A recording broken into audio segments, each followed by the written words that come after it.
narasumber yang ketiga.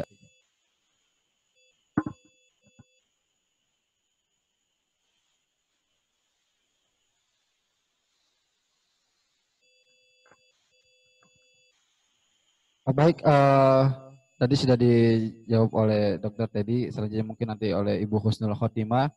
Karena ini banyak sekali pertanyaan-pertanyaan dari teman-teman mahasiswa. Tapi intinya sih sama pertanyaannya Bu, terkait bagaimana kita kalau melihat money politik di masyarakat harus apa nih sebagai mahasiswa yang harus kita lakukan?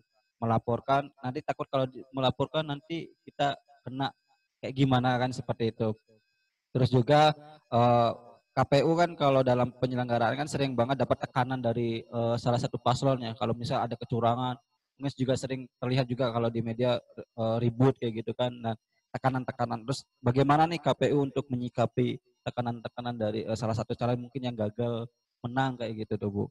Terus juga dalam pemilihan kan sering banget golput gitu ya. Kita sering terjadi hal-hal yang golput. Lalu bagaimana pihak KPU untuk mengatasinya gitu dalam pencegahannya seperti itu. Mungkin itu sih Bu, silakan. Baik ya, saya menambahkan ini terima kasih kepada teman-teman yang sudah banyak sekali mengechat di kolom ini ya, di kolom komentar dan banyak sekali pertanyaan dan semuanya bagus gitu pertanyaannya. Ini luar biasa mahasiswa baru tapi saya tertarik dengan beberapa pertanyaan sebetulnya semuanya bagus. Kayak misal ini nih dari Nada Safia, ini dia menanyakan apakah wanita ya boleh ikut serta dalam berpolitik. Nah, apa saja persyaratannya? Kemudian juga ada yang ingin jadi presiden nih, Pak Arief. Dari siapa? Tadi saya ingin jadi presidennya katanya. Kemudian disambut lagi sama mahasiswi katanya saya yang jadi ibu presiden. Ini luar biasa. Kemudian bagaimana KPU mengatasi masalah soal black campaign ya? Saya coba tadi catat-catat dari kolom chatnya. Baik, terkait dengan apa yang langkah antisipasi mungkin ya lebih tepatnya yang dilakukan atau ketika itu sudah terjadi bagaimana KPU menghadapi soal tekanan. Begini ya, kami sebagai penyelenggara pemilu itu memang tadi sudah disampaikan oleh ketua sudah melaksanakan mengucapkan sumpah jabatan gitu kan kita sifatnya itu imparsial tidak berpihak ke siapapun tetapi bukan berarti kita tidak diperkenankan untuk melakukan komunikasi politik karena bagi kami penyelenggara pemilu komunikasi politik itu adalah hal yang mutlak dilakukan sebagai ruang-ruang untuk saling memahami tupoksi antara peserta pemilu dan penyelenggara pemilu dan juga secara luas masyarakat harus tahu itu. Terkait soal tupoksi kami, tentu kami mempunyai regulasi. Tetapi sebelumnya saya sampaikan bahwa penyelenggara pemilu itu ada 3. Ya, ada KPU, ada Bawaslu, dan juga DKPP. KPU tugasnya melaksanakan pemilihan. Ya, kalau orang hajatan KPU yang bikin tendanya, yang nyiapin organ tunggalnya, yang segala macam ya. Yang prasmananya menunya apa saja, menunya dihadirkan oleh partai politik. Kemudian ada Bawaslu. Bawaslu itu adalah punya legitimasi untuk melakukan pengawasan. Apakah pemilu itu berjalan sesuai dengan regulasinya? Apakah tahapannya sesuai dari tanggal sekian sampai tanggal sekian? Misalnya verifikasi partai politik itu hanya waktunya 14 hari. Ternyata KPU melakukan verifikasi di hari ke-15. Nah, maka kemudian KPU dianggap tidak mematuhi aturan, maka bisa kena sanksi. Kemudian ada DKPP. DKPP itu adalah Dewan Kehormatan Penyelenggara Pemilu. Jadi kami, ya KPU, Bawaslu, ya beserta perangkat yang ada di bawahnya sampai dengan KPPS ketika tahapan itu, kinerja kami, langkah gerik kami, kode etik kami diawasi oleh DKPP. Maka bagi penyelenggara pemilu yang dalam tanda kutip mencoba bermain-main dengan tanggung jawabnya, misalnya tadi Pak Ketua menyampaikan misalnya sedang tahapan kampanye lalu kita ikut-ikut kampanye gitu kan, ikut bawa-bawa bendera partai, ya jelas itu tidak artinya imparsialitas kita itu dipertanyakan. Nah itu bisa diadukan ke DKPP dan DKPP itu pilihannya cuma 3. Direhabilitasi, kalau direhabilitasi itu berarti kita terbukti tidak bersalah, maka direhab oleh Dewan Etik kami DKPP. Yang kedua itu adalah teguran keras, Yang selanjutnya itu adalah diberhentikan dengan tidak hormat. Hanya 3 pilihannya. Jadi kalau soal apakah kita mendapatkan tekanan, tentu ya pengalaman kami yang kalah itu pasti akan merasa dikecewakan. Ya, kok kita kalah, maka akan dicari-cari. Ini apalah, termasuk ya deliknya akan dicari. Termasuk juga mungkin dianggap bahwa penyelenggara pemilunya itu tidak netral, mempermudah pasangan calon yang akhirnya menang gitu. Atau misalnya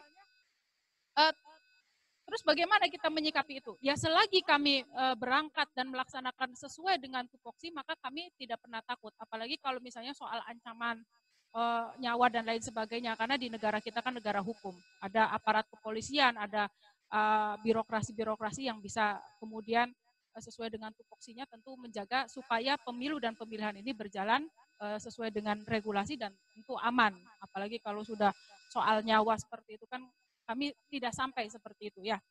Yang selanjutnya adalah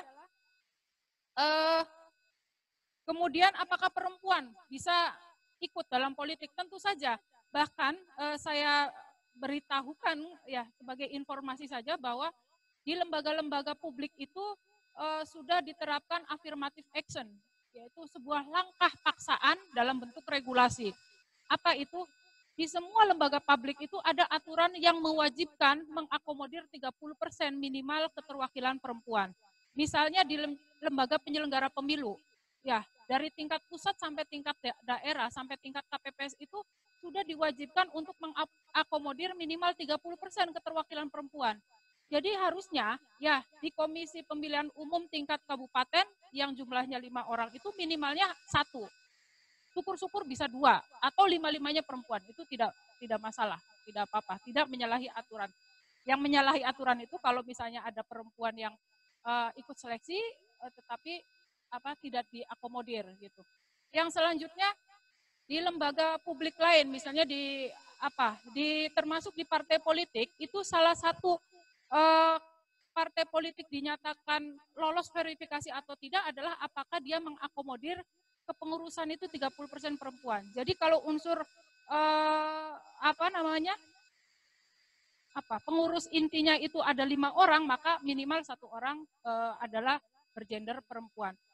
Semua lembaga-lembaga publik seperti itu. Apa sanksinya? Untuk partai politik ketika tidak bisa mengakomodir 30% secara administrasi keterwakilan perempuan, maka dia dianggap tidak memenuhi syarat untuk menjadi partai politik peserta pemilu.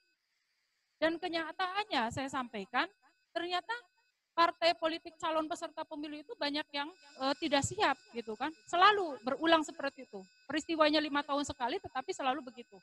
Keteteran mencari kader perempuan gitu. Ini masalahnya di mana? Mungkin masalahnya orang-orang yang sebetulnya pengen aktif tapi banyak masih terjadi hambatan. Kemudian